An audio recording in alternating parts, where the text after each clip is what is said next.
Subscribe करें और bell दबाएं ताकि कोई खबर रह न जाए।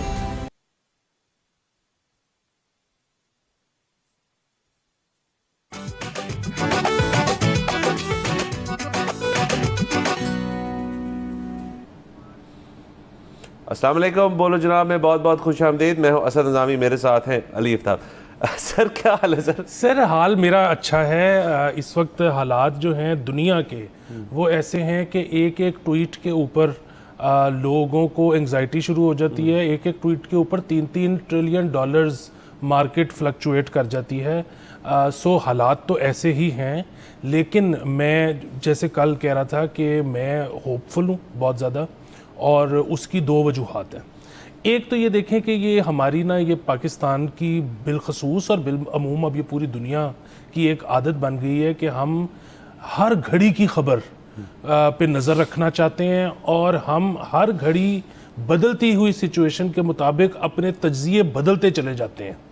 अच्छा, वो अब उसमें आप सोशल मीडिया का फैक्टर कह लें, उसमें आप 24/7 न्यूज़ चैनल्स का फैक्टर कह लें, आप जो भी कह लें, लेकिन बुनियादी बात यह है कि या लोगों का वेलापन कह लें, बुनियादी बात यह है कि अगर आप मोटे मोटे इवेंट्स देखें ना, हर निटी ग्रिटी हर ट्वीट के ऊपर आप अगर गौर ना करें तो आपको एहसास ये होगा कि 7 अप्रैल को मेरे ख्याल में ट्रंप साहब ने कहा था कि जी अगर हॉर्मूज ना खुली तो फिर पूरी एक सिविलाइजेशन मिट जाएगी।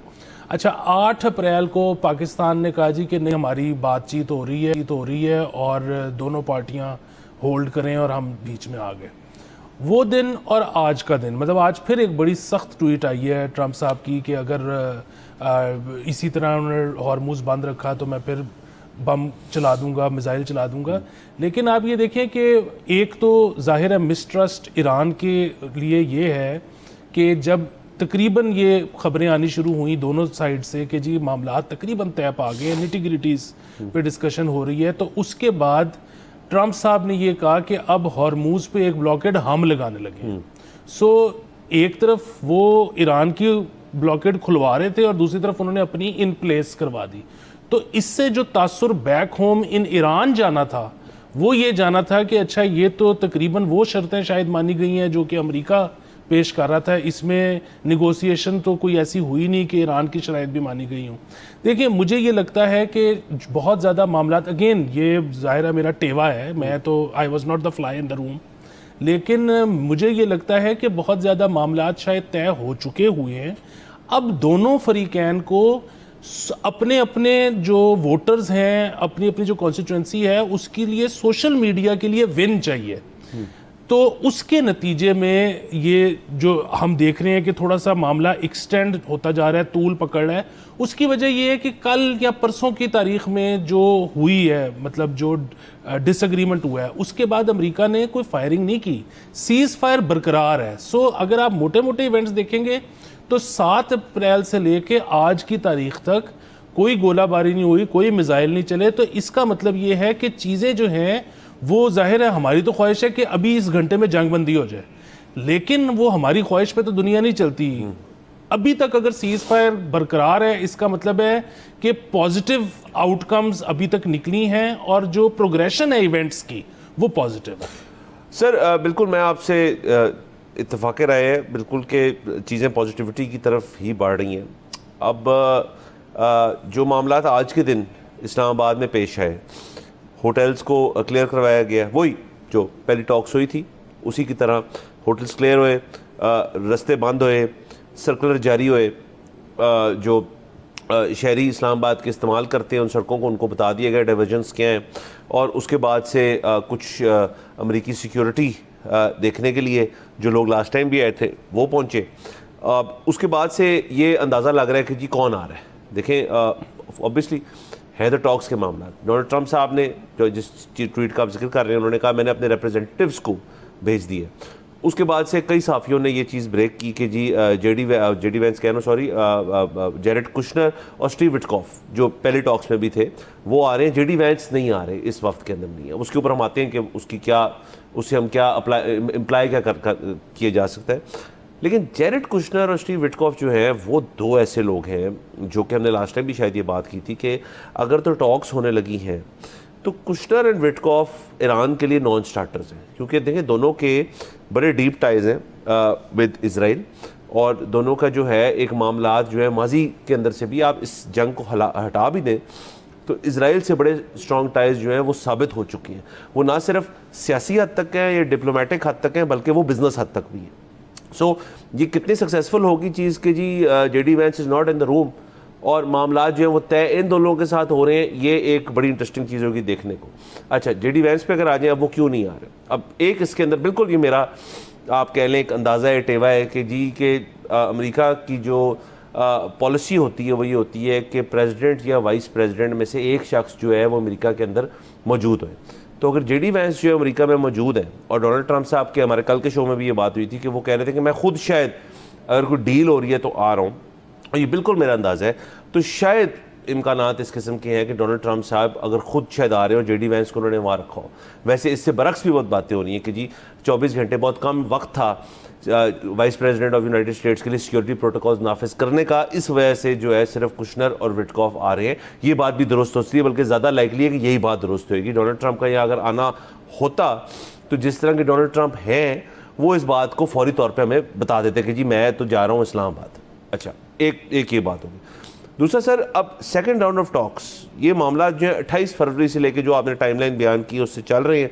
उसमें डोनाल्ड ट्रंप साहब ने कई दफ़ा जो है डेडलाइंस दी, डेडलाइंस जो है वो आगे हुई। उसके बाद जो है सिविलाइजेशन एंड करने की बात हुई, पाकिस्तान सालसी के अमल में पड़ा, पाकिस्तान ने सीज़ फायर बरकरार रखा, परसों सीज़ फायर ख़त्म हो जाएगा। सो विच रियली मेंट के एक चीज़ जो मुझे बहुत खटक रही है कि जी चूँकि 21 तारीख को सीज़ फायर ख़त्म होना है, तो ये पाकिस्तान का या ईरान को कहना या अमेरिका को कहना कि जी उससे पहले लेट्स सिट टुगेदर। अब ये बड़ी मुख्तलिफ बातें हो रही हैं कि सिटिंग टुगेदर का ये मतलब नहीं है कि हल निकल आएगा। मैं कॉन्टेक्स्ट से डाल रहा हूँ इसके ऊपर कि 21 से पहले कर लें ताकि शायद कोई रिजल्ट निकल आए। और ये भी अगेन मेरा अंदाज़ा है, शायद आप जो बात करें अल्लाह करे वही दुरुस्त हो कि जी बहुत मामला सेटल हो चुके हैं, लेकिन लग मुझे ऐसा रहा है कि जो है टीमें बैठेंगी और वो कहेंगे जी एक और राउंड ट्राई करते हैं, और पाकिस्तान अपना बेस्ट फुट फॉरवर्ड फिर से करेगा और कोशिश करेगा कि इस सीज़ फायर को हम बरकरार रखें या सिर्फ चलो एटलीस्ट एट मिनिमम एक्सटेंशन ले लें। सो ये टॉक्स जो हैं ये मुकम्मल जंगबंदी की भी हो सकती हैं, ये टॉक्स जो है ये फेल भी हो सकती हैं, लेकिन ये टॉक्स जो है सीज़ फायर एक्सटेंड करने की भी हो सकती है। ये तीन आउटकम्स जो हैं ये तीनों हमें आने वाले 1-2 दिन में जो है वो पता चल जाएगा। जी सर, बिल्कुल। देखिए, मुस्तकबिल का इल्म जो है वो तो अल्लाह के अलावा किसी के पास नहीं है। हम तो जो हमारे सामने टाइमलाइन है उसके नतीजे में टेबे लगा सकते हैं, जो कि हम लगा रहे हैं। सो बुनियादी बात यह है कि इस दफ़ा मतलब पिछली दफ़ा जेडी वैंस साहब आए थे, हमें एग्जैक्टली पता है कि सिक्योरिटी मेजर्स क्या लिए गए। इस दफ़ा जो सिक्योरिटी मेजर्स लिए जा रहे हैं वो उससे ज़्यादा है। सो अगेन पहला सवाल ये उठता है कि पिछली दफ़ा बहुत अच्छी कामयाब सिक्योरिटी थी जेडी वैंस साहब के लिए, तो इस दफ़ा अगर उससे भी ज़्यादा सिक्योरिटी के वो मेजर्स को बड़ा बनाया जा रहा है, तो इसका मतलब है कि शायद ये इम्कान है कि ट्रंप साहब आएँ। और जाहिर है, देखिए ट्रंप साहब यहाँ पे निगोशिएट करने तो नहीं आएंगे। ट्रंप साहब तो सिर्फ उस केस में आएंगे कि यहाँ पर मुआहदे के ऊपर फुल स्टॉप और कॉमे पर भी इत्तेफाक हो चुका है, फिर वो आएंगे। सो उसके लिए अगेन वो जो आपकी थियरी है कि जेडी वैंस को वहीं रखा गया है कि अगर सब कुछ तय पा गया तो फिर मैं चला जाऊंगा, तो ये बहुत ज़्यादा प्रोबेबल लगती है। दूसरी चीज़ इसमें यह है कि देखिए दोनों कंट्रीज़ को ऑफ रैंप चाहिए। फिर इसमें एक ये भी चीज़ है कि मतलब जाहिर है ईरान ने इस जंग में सबको हैरान कर दिया। कोई सोच नहीं सकता था कि ईरान जो है वो इतना डटकर एक सुपर पावर का मुकाबला कर सकता है। हैविंग सेड दिस, बहरहाल सुपर पावर होती है, उसके साथ मतलब सुपर पावर का और आप अगर एटॉमिक बम के फ़र्क को निकाल भी दें तो सुपर पावर इसलिए सुपर पावर होती है कि वो शायद कई महीनों कई सालों तक जंग में मुलव्विस रह सकती है। किसी और मुल्क के लिए इतनी लंबी जंग अफोर्ड करना मुमकिन नहीं होता। सो इसमें भी जाहिर है जब भी एक चार्टर होगा, जब भी एक सुलह होगा, उसमें ये भी ऑब्वियस सी चीज़ है कि शायद अमेरिका की शराइत ज़्यादा मानी जाएंगी और ईरान की कम मानी जाएंगी। इसीलिए जाहिर है ईरान को अपने वहाँ पर ऑपोजिशन का भी सामना होगा, अपने वहाँ पर उन अवाम का भी सामना होगा जो ये कहते होंगे कि हमारा इतना नुकसान तो हो चुका है, अब अगर हमें आइडियल डील नहीं मिल रही तो फिर हम ऑल इन जाने को भी तैयार हैं। सो अवाम तो हर तरह के होते हैं, फिर अवाम के सेंटिमेंट्स हर घड़ी बदलते रहते हैं, वो भी सिचुएशन के हिसाब से। ऑन दी अदर हैंड जो ट्रंप है उनके पास बैगेज ये है कि वो ये है भी सुपर पावर, और दूसरा ये कि वो पूरी दुनिया को इस वक्त मजीद दिखाना चाहते हैं कि हम जैसा कोई नहीं, चाइना भी हमारे करीब नहीं आता। सो उनको अगर 4 चीज़ें भी माननी पड़ती हैं ईरान की 14 में से, तो उनको लगता है कि ये मेरी डिफीट है। सो है ये बड़ी प्रॉब्लमेटिक चीज़ जैसे आपने आइडेंटिफाई की है। लेकिन क्योंकि सीज फायर की अगेन सर, सीज फायर क्या है, मुआहदा ही है ना, लोग तोड़ भी देते हैं, अभी तक वो नहीं टूटा, तो मुझे ये लगता है कि चीजें are going towards a better. बिल्कुल सर, इंशाल्लाह बेहतरी की तरफ चीज़ें जानी चाहिए, क्योंकि दुनिया भी उस तरह से अफोर्ड नहीं करती। लास्टली इसके अंदर ये बात कि लव जो सरेंडर है ना, उसकी ओनरशिप को नहीं लेना चाह रहा ऑप्टिक्स वाइज, कि जी किसी के ऊपर ये दब्बा लग जाए कि जी फलाना मुल्क सरेंडर कर गया या फलाना मुल्क सरेंडर कर गया, उस चीज़ को आप आइडेंटिफाई करें एज दी ऑफ रैम, कि लव सरेंडर जो है उसको इस चीज़ में अवॉइड करना है। यहाँ पे जाना एक ब्रेक के ऊपर, let's take a break.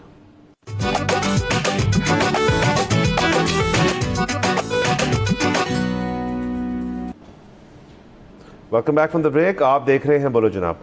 Sir आगे चलते हैं। सर इस्लामाबाद की जो इस वक्त सिक्योरिटी और बाकी मामलात की सूरत हाल है, उस पर ज़रा हम थोड़ा जायज़ा लेते हैं। हमारे साथ मौजूद है सलमान अली ईवान साहब, इस्लामाबाद से हमारे रिपोर्टर हैं और फ़ौरन जो बीट है उसको कवर करते हैं। सलमान साहब अस्सलाम वालेकुम।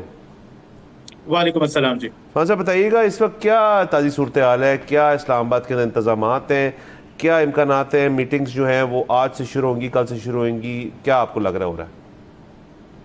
इस्लामाबाद में इंतजामात जैसे कि इस किस्म की मीटिंग, इस किस्म की जो इवेंट्स हैं उसका तकाजा करते हैं, वैसे ही किए गए हैं। और लास्ट टाइम से थोड़ा हमें ज्यादा इस बार जो है सिक्योरिटी और अरेंजमेंट्स ज्यादा नजर आ रही है, क्योंकि इस बार रावलपिंडी जो कि इस्लामाबाद का ट्विन सिटी है, वहां पर भी मुख्तलिफ इलाकों के अंदर काफी ज्यादा अब से कुछ दिन पहले से सर्च एंड कॉम्बिंग ऑपरेशन किए जा रहे थे। मुख्तलिफ रोड्स की क्लोजर की बात की जा रही थी, मुख्तलिफ तालीमी इदारे जो हैं उन्हें भी बंद किया गया। और सेम सिचुएशन इस्लामाबाद में है। लास्ट टाइम की तरह जो इंपॉर्टेंट सड़कें हैं, खासतौर पर अगर आप पुराने एयरपोर्ट को जानते हो तो पुराने एयरपोर्ट्स यानी कि कुराल चौक से लेकर फिर आगे इस्लामाबाद में जो एक्सप्रेस वे है उसको बंद किया जा रहा है 0 पॉइंट तक। और इसके अलावा जो श्रीनगर हाईवे है उसके बारे में भी कहा जा रहा है मुख्तलिफ औकात में बंद रहेगी। रेड जोन और एक्सटेंडेड रेड जोन आप सब जानते हैं कि इस्लामाबाद में ब्लू एरिया से पहले खत्म हो जाता था, लेकिन ब्लू एरिया को भी रेड जोन के अंदर शामिल किया गया है, जिसे एक्सटेंडेड रेड जोन का नाम दिया जाता है।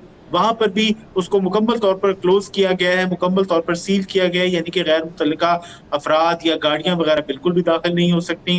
कल रात से इस्लामाबाद के अंदर हैवी ट्रैफिक जो है वो भी बंद कर दी गई है आइंदा चंद रोज के लिए। इसके अलावा जो सिक्योरिटी अरेंजमेंट्स है, इजाफी नफरी तलब की गई है रेड जोन के लिए भी। रेड जोन के आसपास के मुख्तलिफ इलाके हैं वहां पर भी खैबर पख्तूनख्वा से पंजाब के मुख्तलिफ अजला से नफरी जो है वो आई गई है। तो सिक्योरिटी हमें वंस अगेन काफी ज्यादा टाइट दिखाई दे रही है, और जैसे कि SOPs हैं अकॉर्डिंगली बिल्कुल वैसी ही सिक्योरिटी जा रही है। मीटिंग के अरेंजमेंट्स की मैं बात करूं तो जो टीम्स हैं वो अब तक लगता है कि इब्तदाई जो डेलीगेशन के अरकान है, जिसके अंदर आप कह रहे हैं कि जो मुआविन स्टाफ होता है वो पहुंचना शुरू हो चुका है। और हमारे जराए बता रहे हैं कि मुख्तलिफ तैयारों की मुख्तलिफ औकात के अंदर नूर खान एयरबेस के ऊपर लैंडिंग हुई है और जो अराइवल्स हैं वो शुरू हो गई है। मेन डेलीगेशंस अभी तक नहीं आए, लेकिन अब से कुछ देर पहले आपने देखा होगा कि सदर ट्रंप की जानिब से कुछ दिन पहले भी कहा गया था, गालिबन कल या परसों के जेडी वैंस नहीं जा रहे, लेकिन बाद में व्हाइट हाउस की जानिब से कहा गया कि जेडी वैंस जा रहे हैं। तो अमेरिकन की जानिब से जाने का ऐलान तो किया गया है, लेकिन अभी तक ये वाज़ेह नहीं है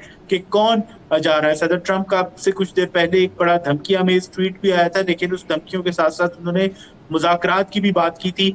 दूसरे फरीक यानी ईरान की बात करूं तो कुछ देर पहले ही नायब वज़ीर आज़म इसहाक डार का राब्ता हुआ ईरानी फॉरेन मिनिस्टर के साथ, और इसमें इस बात पर भी इत्तफाक किया गया था कि आज ही प्राइम मिनिस्टर ऑफ पाकिस्तान और ईरानियन प्रेसिडेंट की गुफ्तगू होगी मसूद पज़ेशियान की वजह। तो इससे पता चलता है कि इंतहाई हाई लेवल के ऊपर जो एंगेजमेंट्स हैं वो जारी हैं। और क्योंकि अमेरिकन अनाउंस कर चुके हैं कि वो पाकिस्तान जा रहे हैं, तो मोस्ट प्रोबेबली हमें तवक्को रखनी चाहिए कि इरानियंस भी आएंगे। और पाकिस्तान की जानिब से जो एक सर तोड़ एफर्ट की गई हैं। आप इमेजिन करें कि कोई भी दुनिया का मुल्क सोच नहीं सकता कि इस खतर के अंदर जहां पर टारगेटेड किलिंग्स हो रही है ईरान के अंदर, पाकिस्तान के इंतहाई हाई लेवल डेलीगेशन ने सीडीएफ की क़यादत के अंदर ईरान का दौरा किया, वहां पर उन्होंने अच्छा खासा टाइम भी स्पेंड किया। तो इससे पता चलता है कि पाकिस्तान कितना सीरियस है और पाकिस्तान की जो एफर्ट्स हैं उनको कितना इसलिए ईरान के अंदर भी लिया जा रहा है। तो उम्मीद यही की जा रही है कि कल से जो इब्तदाई बातचीत है वो शुरू होगी। इब्तदाई बातचीत का मतलब यह है कि जो असिस्टेंट्स के लिए टीम्स हैं वो मिल बैठेंगी और उसके बाद फिर शायद कल ही किसी वक्त या कल जो मेन टीम जिसका सदर ट्रंप ने भी गालिबन जिक्र किया है वो भी पाकिस्तान पहुंच जाएगी। जी बिल्कुल, एज वी स्पीक अभी CNN की भी ट्वीट आई है, उनके मुताबिक JD वैंस साहब आ रहे हैं। किसी ने वाइट हाउस से भी पूछा है कि जी ये कन्फ्यूजन क्या है, तो उन्होंने आगे से जवाब दिया कि थिंग्स हैव चेंज्ड। तो अब ये देखना है कि उनमें से कौन आते हैं। सलमान साहब मुझे ये बताएं कि क्या स्कूलों में कुछ सर्कुलर आया है कि कितने दिन की छुट्टी दी गई है बच्चों को? अभी दिलचस्प बात यह है कि अब से कुछ देर पहले मैंने ही पर्सनली, क्योंकि ज़ाहिर है मेरे बच्चे भी स्कूल्स में पढ़ते हैं, उनको भी आने जाने का प्रॉब्लम है, तो मैंने डीसी साहब से, पान मेमन साहब से टेक्स्ट पे बात की। उनसे मैंने पूछा कि एक्सप्रेस वे बड़ी इंपॉर्टेंट इस्लामाबाद के अंदर एक शाहरा है और बहुत बड़ी तादाद के अंदर यहाँ से बच्चे इस्लामाबाद के मुख्तलिफ जो सेक्टर्स हैं उनमें स्कूल्स में जाते हैं, तो कल क्या पोजीशन रहेगी? क्योंकि कल स्कूल्स की जानिब से अभी तक कोई नोटिफिकेशन नहीं है और जब हमने स्कूल से बात की, प्राइवेट स्कूल से खास तौर पर, तो उनका ये कहना था कि अभी तक उनके पास सरकारी तौर पर कोई नोटिफिकेशन नहीं आया। यहाँ पर आपको एक और इन्फॉर्मेशन में दूं, गालिबन आपके इल्म में भी होगा कि इस्लामाबाद में रावलपिंडी में फेडरल बोर्ड के मैट्रिक के पेपर भी चल रहे हैं, एग्जाम्स भी चल रहे हैं। जैसे भी लास्ट टाइम काफी प्रॉब्लम हुई थी, तो इंतजामिया ने जो G6 और G5 सेक्टर के कुछ स्कूल से जो कि रेड जोन के अंदर आते हैं वहां पर एग्जाम्स जो है मैट्रिक के मुलतवी कर दिए थे, लेकिन मैट्रिक के इम्तहान जो है वो बाकी शहर के अंदर जारी रहे।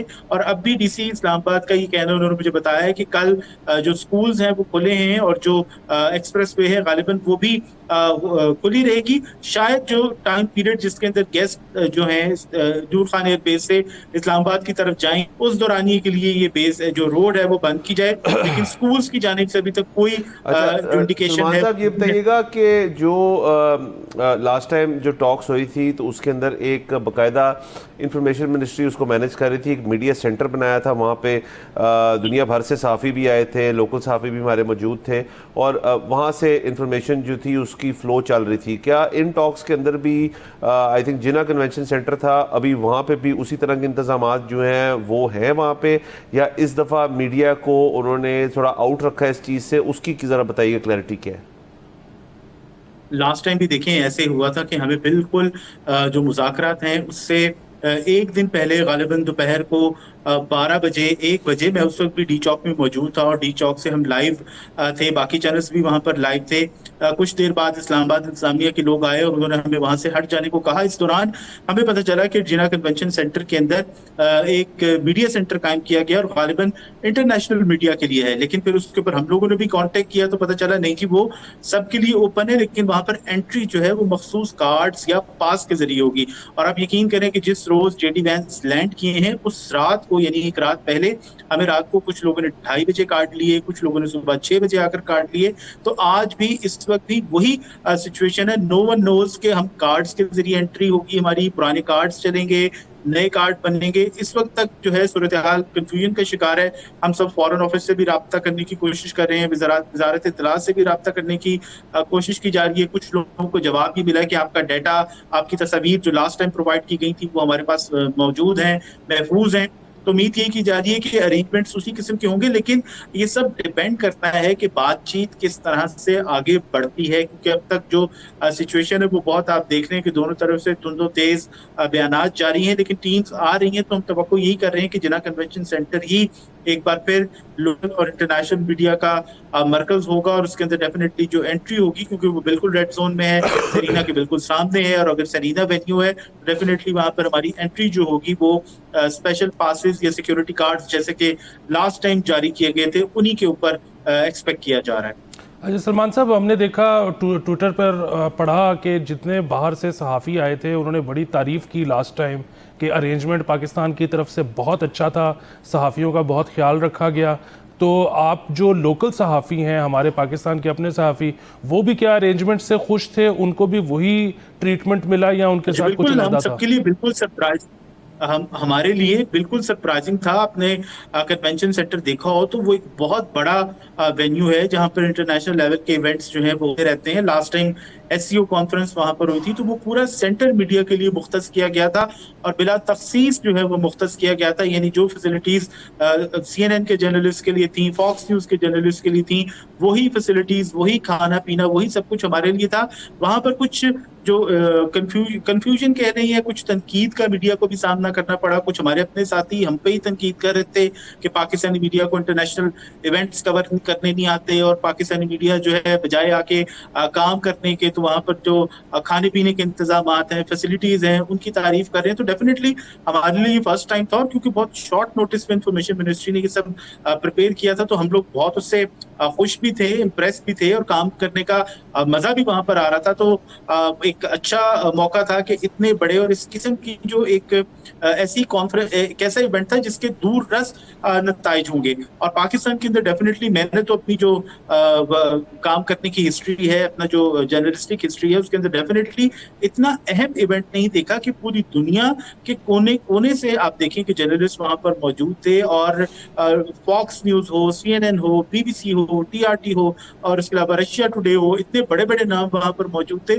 और हम सब मिलकर काम कर रहे थे। बहुत इंप्रेसिव था।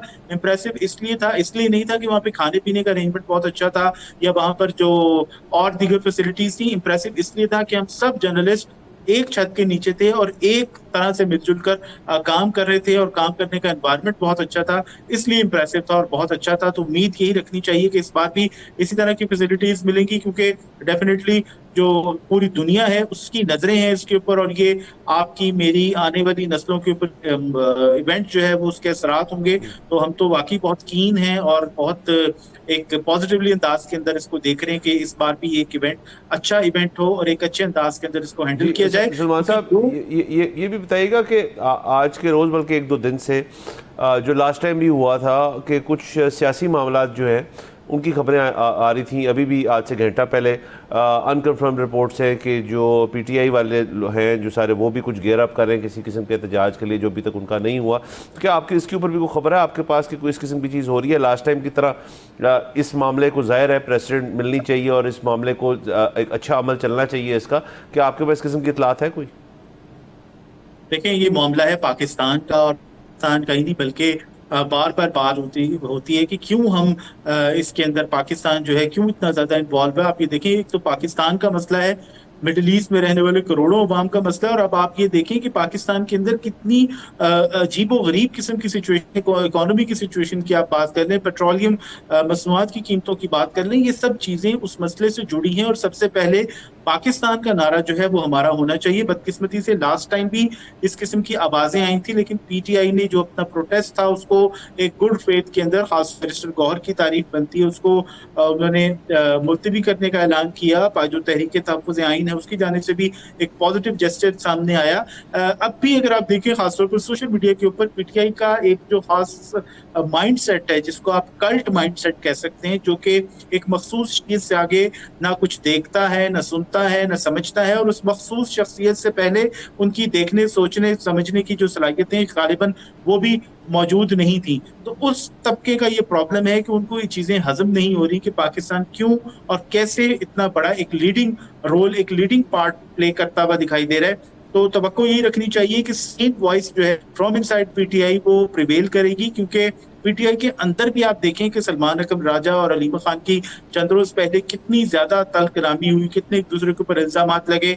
एक माइंडसेट वो है जो कि चढ़ दौड़ने वाला है, एक माइंडसेट वो है जो कहते हैं कि वक्त के साथ चला जाए, स्टेट के खिलाफ ना लड़ा जाए। तो उम्मीद यही रखनी चाहिए कि जो सेम वॉइसेस हैं वो प्रिवेल करेंगी। हाँ, अगर डेफिनेटली इस किस्म की हरकत करने की कोशिश की गई तो मेरा ख्याल है कि स्टेट फिर उसके साथ बहुत अच्छे अंदाज से हैंडल करना जानती है। अच्छा, मैं बड़ी तारीफ एंड में करना चाहूँगा ये जो सहाफ़ियों ने जो रोल प्ले किया पिछली दफ़ा आप लोगों ने, मतलब हम देखते आए हैं माजी में जब भी कोई इस तरह के इवेंट्स होते हैं तो सहाफ़ी जो हैं वो ख़बर आने का इंतज़ार नहीं करते, वो अक्सर जो है लोगों की बॉडी लैंग्वेज देखकर उसमें से ख़बर बनाने की कोशिश करते हैं। लेकिन इस दफ़ा जो है वो बहुत ही प्रोफेशनल रवैया रहा। जो खबर अंदर से आई सिर्फ वही आगे रिपोर्ट हुई, और बॉडी लैंग्वेज और लोगों का आना जाना और मिलने जुलने का तरीका देखकर कहानियाँ घड़ी नहीं गई। तो मेरा ख्याल है कि पूरा पाकिस्तानी मीडिया ख़ास तौर पर खिराज तहसीन का मुस्तहिक है। बिल्कुल ऐसा ही है। देखिए, इसमें एक चीज समझने की बात है कि पाकिस्तान ने फैसिलिटेशन का, मीडिएशन का, मीडिएटर कह लें, फैसिलिटेटर कह लें, वो किरदार अदा किया। तो जो मुज़ाकरात थे, खबर थी, वो उन दो फरीकों के पास थी जो कि आपस में बातचीत कर रहे थे। हमारी तरफ से वहां पर सिर्फ दो शख्सियात मौजूद थी जिनके बारे में ओपनली कहा गया, एक फील्ड मार्शल और डेफिनेटली दूसरे नायब वजीर आजम इसहाक डार। तो खबर आपको पता है सोर्स से निकलती है, तो वो दोनों शख्सियात तो किसी का सोर्स हो नहीं सकती थी और ना ही वो आके किसी को कान में कुछ बता सकती थी। दफ्तर खारजा ने भी बारहा वाज़ेह किया है कि जो मेहमान आ रहे हैं उनकी सिक्योरिटी, उनका स्टे, उनकी आपस की बातचीत और ये तमाम चीजें जो हैं, ये पाकिस्तान का फर्ज बनता है कि वो तमाम चीजों को सीक्रेट रखे। तो खबर उन्हीं के पास थी जो वहां पर आपस में मुज़ाकरात कर रहे थे, आपस में बातचीत कर रहे थे। पाकिस्तानी सहाफ़ी उस इवेंट को डेफिनेटली कवर कर रहे थे, हम भी उसका हिस्सा थे और हमने बाज़-औक़ात चीजें इल्म में आते हुए भी उनको इसलिए लीक नहीं किया, उनको इसलिए खबर बनाकर मिर्च मसाला लगाने की कोशिश नहीं की कि वो हमारे जर्नलिस्टिक एथिक्स के खिलाफ था और सबसे बढ़कर हमारे मुल्क के मफाद के खिलाफ भी हो सकता था कि अगर हम वहां से खबरें जो हैं वो एक टिपिकल सेंसेशनल अंदाज के अंदर बनाना शुरू करते हैं कि वो आ गए, वो पहुंच गए, फलां की आवाज ऊंची हो गई, फलां की आवाज नीची हो गई, फलां ने ये कह दिया, फलां ने वो कह दिया। इस किस्म की चीजें, इस किस्म की इंफॉर्मेशन ना होने के बराबर थी, लेकिन थी जरूर। तो इसलिए हमारा वो बनता नहीं था कि पाकिस्तानी सहाफी जो है इस चीज को सेंसेशनलाइज करें और एक सॉलिड जब तक खबर ना हो, एक सॉलिड जब तक बात ना हो, चेक और डबल चेक ना हो, तब उसको बताना मिलना चाहिए। बहुत शुक्रिया सलमान ईमान हमारे साथ थे। तो सर सिचुएशन जो है इस्लामाबाद में लग रहा है, ये बात अब इसकी भी तस्दीक होगी कि सिक्योरिटी इंतजामात जो है वो पिछली टॉक से इस दफ़ा ज़्यादा नज़र आ रहे हैं। और खैर से जैसे सलमान साहब भी कह रहे थे कि जो सहाफ़ियों का रोल रहा है इसके अंदर वो बिल्कुल बड़ा पॉजिटिव रहा है। और खैर से इन टॉक्स के अंदर भी अगर जिन्ना कन्वेंशन सेंटर के अंदर ही सब मौजूद होंगे तो वहाँ से ख़बरें जो हैं, जब खबर आएगी और तस्दीक शुदा होएगी तो हमें भी उससे आगाह किया जाएगा, हमसे मुराद है आवाम को। और हम ख़ुद भी कोशिश करेंगे कि आपको, हमारे ऑडियंस को ऐसी रिपोर्टिंग करके दें जिससे ज़रा मामला जो हैं वो सामने उसी वही आए जैसे आने चाहिए। यहाँ पर जाने हमने ब्रेक के ऊपर, हमारे साथ रहिएगा।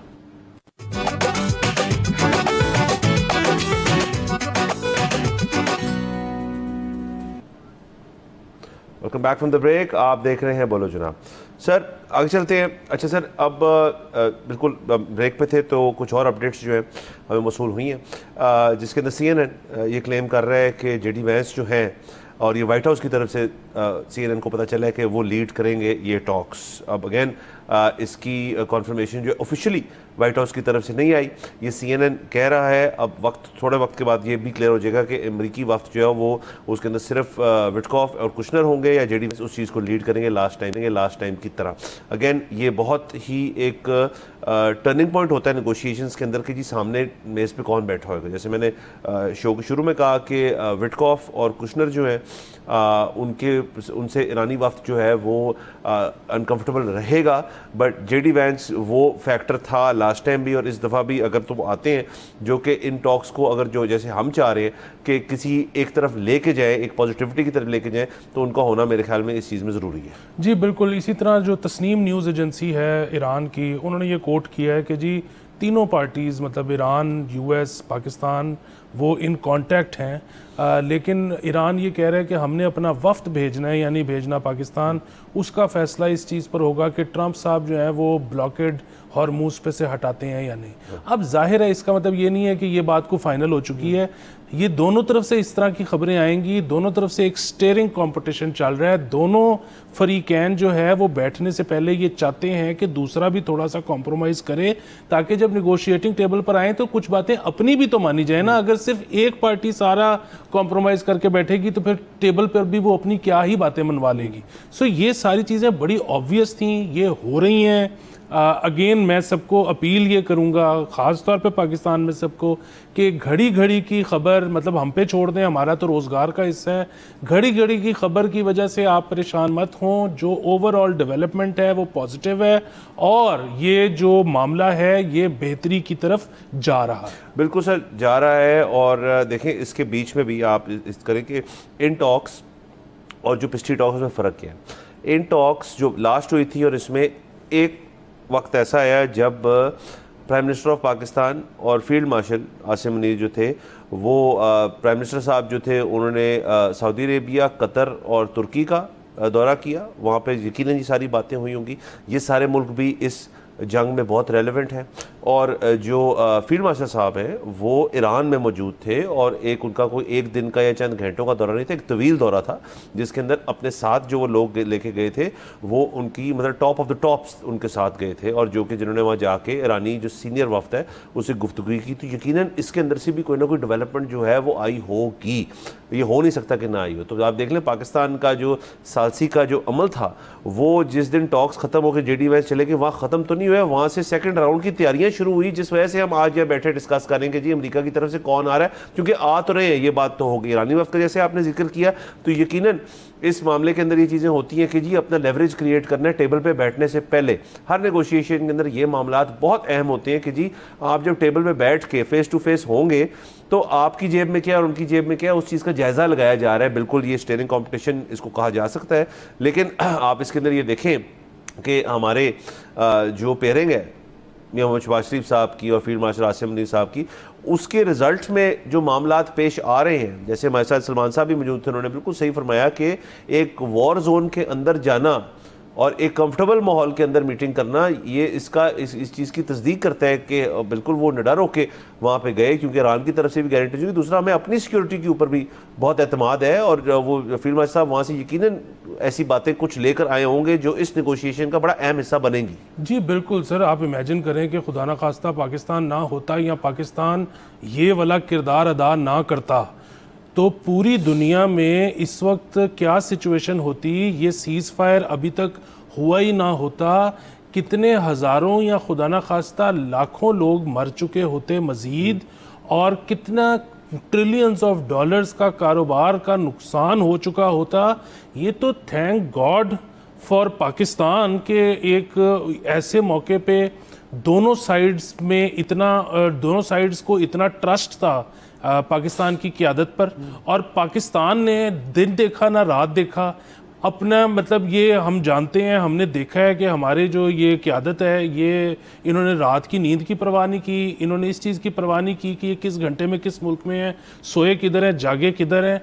सो ये तो मतलब सिर्फ हम नहीं, पूरी दुनिया इस वक्त शुक्रगुजार है पाकिस्तान की। और ये बात जो है कोई ढकी छुपी नहीं है, मतलब आप इटालियन प्राइम मिनिस्टर के बयानात देख लें, आप अमेरिकन के देख लें, आप मतलब सिवाय इंडिया के जो प्राइम मिनिस्टर हैं उनके अलावा, और लेकिन अब तो इंडिया के भी कई तज्ज़ियाकार हैं। आकर पटेल साहब ने इतनी ज़्यादा तारीफ़ की है पाकिस्तान के रोल की जो पाकिस्तान इस वक्त प्ले कर रहा है। तो ये तो सर मतलब ये सदियों में ऐसी घड़ियां, ऐसे मौके, वो जो कहते हैं ना स्टार्स की जो अलाइनमेंट हुई है, ये मतलब ये दिहाइयों में नहीं, ये सदियों में एक दफ़ा होती है, और हम इसको बहुत जो है हमें चेरिश करने की ज़रूरत है। बिल्कुल चेरिश करने की ज़रूरत है। और सर देखें, दूसरा एक तो ये होता है ना कि यहाँ पे तनकीद भी बड़ी होती है कि जी देखें जी वो प्राइम मिनिस्टर साहब जो है वो जब देखें कि ट्रैवल कर रहे होते हैं, कहीं गए होते हैं, और उस जंग से पहले की बात कर रहा हूँ, उस मौके पर सबको कहता हूँ कि जी एक स्टेट के लीडर का काम ही ये है आजकल के दौर के अंदर, इस नई दुनिया के अंदर, कि जी आप हर वक्त जो है अपने जो एलाइज हैं उनको श्योरिटीज़ दे रहे होते हैं कि जी हम ये कुछ ट्रेड का मुद्दा हो रहा है, कोई डिफेंस का मुद्दा हो रहा है, कोई और बातें हो रही हैं, वैसे ही गए हुए अगर वहाँ पे कि जी मैं अगर था एक टूर के ऊपर तो मैं यहाँ से भी होते हुए चला। ये शहबाज शरीफ साहब का हमने देखा कि वो जाते हैं एक जगह तो एक दो अपना प्लान करके जाते हैं उस, और अगर वो ना गए हो कहीं, अगर वो यहाँ पे भी हो, वो स्टॉक ब्रोकर्स जो होते हैं, और स्टॉक मार्केट टर्म है वर्किंग द फोन्स, उसका क्या मतलब होता है कि जी आप हर वक्त जो है फ़ोन मिला के किसी के साथ गुफ्तगू कर रहे हैं। ये मतलब ये व्हाट्सएप से बियॉन्ड होती है चीज़ें कि जी मैसेजिंग के ऊपर मामला नहीं होते। So we were also working the phones. Foreign office का भी सर बड़ा शुक्र करना चाहिए, इसके अंदर बड़ा उनको खराज तहसीन पेश करनी चाहिए, डार साहब का जो रोल था। और आप ये देखें, और जिन लोगों का जिक्र नहीं हो रहा सर, मैं खास तौर पर अपने शो के तवज्जुह से उनका शुक्र अदा करना चाहता हूँ। आपको पता है हमारी बड़ी उनके साथ कैजुअल रिलेशनशिप है सर। जो फॉरेन ऑफिस और बाकी जो हमारी ब्यूरोक्रेटिक लोग हैं, जो हमारी ब्यूरोक्रेसी है, उनका एक बहुत, आपके ख्याल में ये फील्ड मार्शल साहब या जो शहबाज शरीफ साहब है लॉजिस्टिकल मैनेजमेंट वो कर रहे होते हैं? बिल्कुल भी नहीं। पीछे एक ब्यूरोक्रेटिक मशीनरी है पूरी हमारी, जो बड़े ट्रेंड है इस चीज़ के अंदर, खास तौर पे फॉरेन ऑफिस का इसके अंदर बड़ा शुक्रिया अदा करना चाहिए कि जिस तरह उन्होंने सारे मामला किए। और इंफॉर्मेशन मिनिस्ट्री का, जैसे हम सलमान साहब से भी बात कर रहे थे कि जो जिन्ना कन्वेंशन सेंटर के उन्होंने तमाम इंटरनेशनल मीडिया को एक गुंजाइश नहीं दी कहने के लिए जी कि यहाँ पे कोई इंतजामात में अंदर कोई कमी है।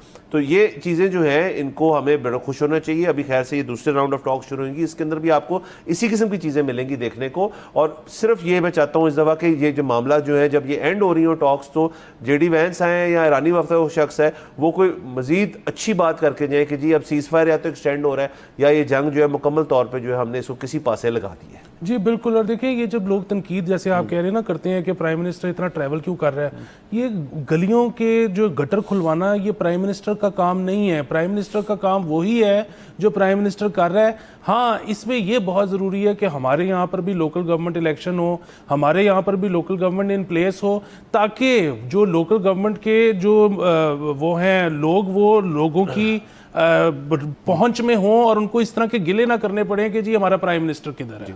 बिल्कुल सर। अगेन लेट्स सी, सारी मामला जो है डेवलपिंग है और आने वाले दिनों के अंदर हमें मज़ीद क्लैरिटी आ जाएगी कि क्या हो रहा है, कौन आ रहा है, कौन जा रहा है। लेकिन मामलात बेहतरी की तरफ जा रहे हैं। अल्लाह करे जो हमारा रुख है वो इसी तरफ रहे।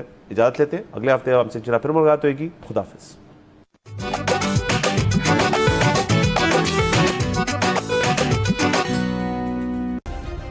सब्सक्राइब करें और बेल दबाएं ताकि कोई खबर रह न जाए।